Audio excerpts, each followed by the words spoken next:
Welcome everyone to another deep dive.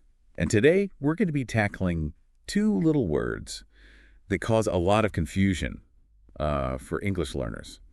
To and for. Yeah, they're sneaky little words, aren't they? They really are. Yeah, they seem simple on the surface, but trust me, there are some hidden depths there that can really trip you up. Oh, yeah, definitely, especially when you start to see them in lots of different contexts. Exactly. So we're going to try and break it down for our listener today. Yeah. Starting with the basics, and then we'll get into some of the trickier scenarios. Right. So when we talk about like physically moving towards a destination, Yeah. we usually use to, right? Correct. Like go to the store or go to London. To the park. Yeah, any kind of direction. Exactly. It's indicating that direction. Yeah. To is like drawing a line from where you are to where you're going. I like that. But there is an interesting exception. Okay. Go home. Oh, yeah. We don't say go to home. And that's true, yeah. It's as if home has this special shortcut, you know? It does. It's like, No preposition needed. it's not so much a place as like a concept when you say go home. Right. But I digress. Okay. We also use for when we're doing something on someone else's behalf. Hold this for me. Yeah. Buy this for your friend.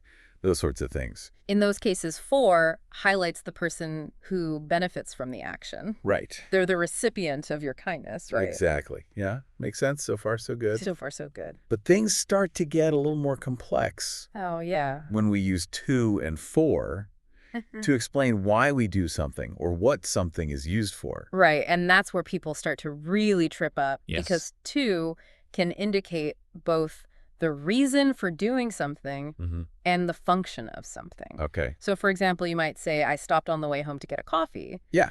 To introduces the reason for stopping. Right. But you can also say, this key is used to open the door, where to describes the key's function. Okay. I'm with you so far. But how can the listener tell the difference between those two uses of to? Because it seems like they overlap quite a bit. Yeah, it is subtle. There is a subtle difference. Okay. With reason, the to is always followed by a verb. Okay. Like to get in our coffee example. Right. With function, it's usually followed by a noun or a phrase describing an action. Okay. Like to open the door. Got it. That's really helpful. And what about for? Can we also use it to talk about reasons and functions? Oh, yeah, absolutely. Okay. Yeah, you can use it for both. So you can use for to talk about reasons, but there's a specific structure you need to follow. Okay. You can say, I stopped for a coffee. Right. Where for is followed by a noun. Okay. But you can't say, I stopped for getting a coffee. Right. That's where people often make the mistake. Yeah. Using for plus an ing verb. Got it. So it's for plus a noun for reasons. That's right. Okay. But you can use for to describe the function of something. You could say, for instance, this oven is for baking bread. Right. Okay. Again, for followed by a noun phrase. Okay. So both to and for can be used for reasons and functions. Yes.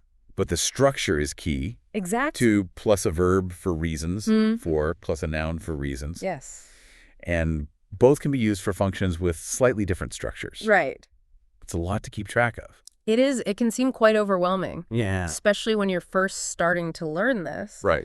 But with practice, it becomes much more natural. Sure. And don't worry too much about like memorizing all the rules, right? Yeah. It's more about just encountering these words in lots of different contexts and developing a feel for what sounds right. That's reassuring. Yeah. It's like learning an instrument. You know, Right. you start with the basic scales and chords, and eventually you start to improvise and create your own music. Right. Exactly. Speaking of things that can feel a bit like improvisation, let's talk about those fixed phrases and verb patterns you mentioned earlier. Yes. Because those always trip me out. Yeah. They can be really tricky. It's just like there's a specific preposition required. Right.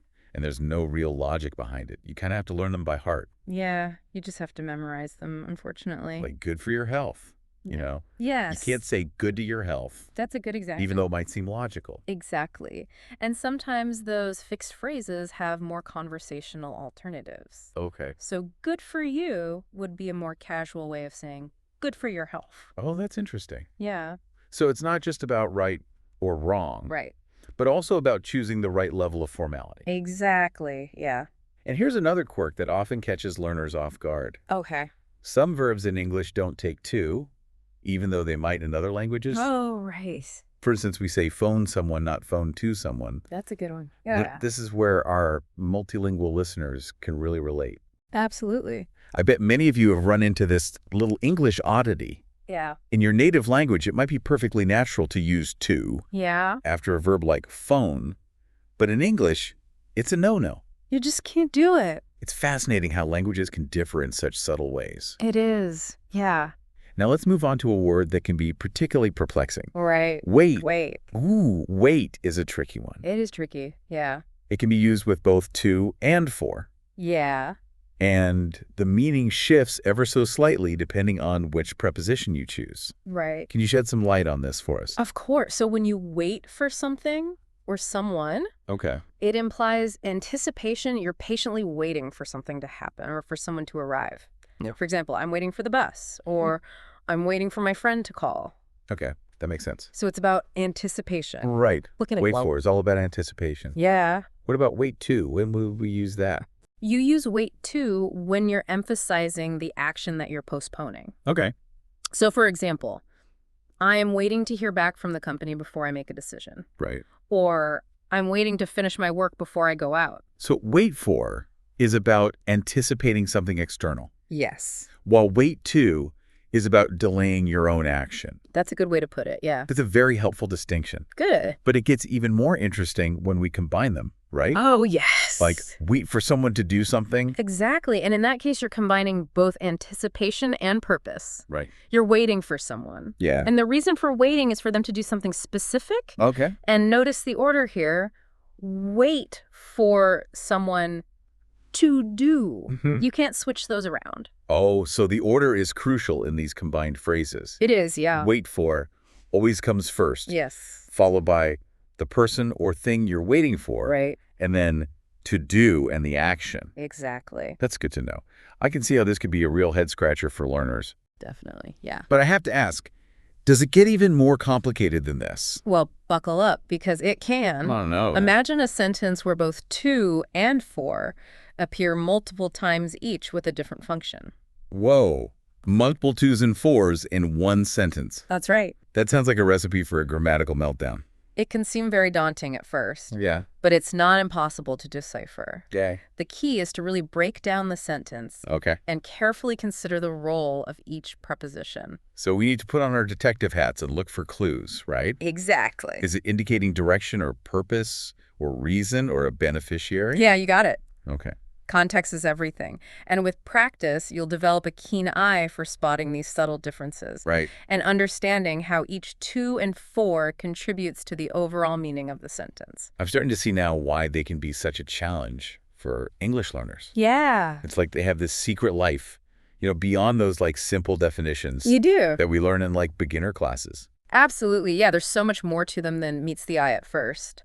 They really do have these like hidden layers of complexity. Yeah, But the key is not to get overwhelmed, right? that's right. Just, You get down. break things down, practice, and eventually it'll all click into place. It will. It makes me think of those optical illusions Oh, yeah. where you see one image at first, Right. but then you shift your perspective Yeah. and suddenly a whole new image emerges. That's a great analogy. It's like you have to kind of train your brain to see those different Sure. layers of meaning. Yeah, you need to develop that flexibility in your thinking.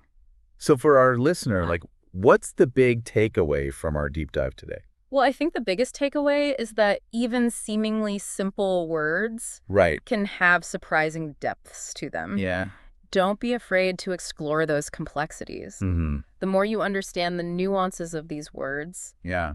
the more confident and fluent you'll become in your English communication. And it's okay to make mistakes. Oh, absolutely. Don't let them discourage you. Yeah. Use them as opportunities to learn and grow. Every mistake is a learning opportunity. Exactly. So embrace those mistakes. Embrace those aha moments. Yeah. Celebrate your progress and just keep practicing. Keep practicing. Yeah. Well said. Well, we've covered a lot of ground today, We have. from basic uses Right. to, those mind-bending sentences Mhm. with multiple twos and fours. Multiple prepositions all over the place. I feel like I've gained a whole new appreciation Me too. for these little words. It's amazing how much depth and nuance there is to uncover, even in the most common parts of language. And on that note, we'll leave our listener with this thought. Okay. What other seemingly simple words Right. in English Yeah, might have hidden complexities? that's a great question. I bet there are quite a few. Oh, yeah, I'm sure there are lots. So put on your linguistic detective hats. Yeah. Keep exploring and let us know what you discover. Have fun with it. Until next time, happy learning.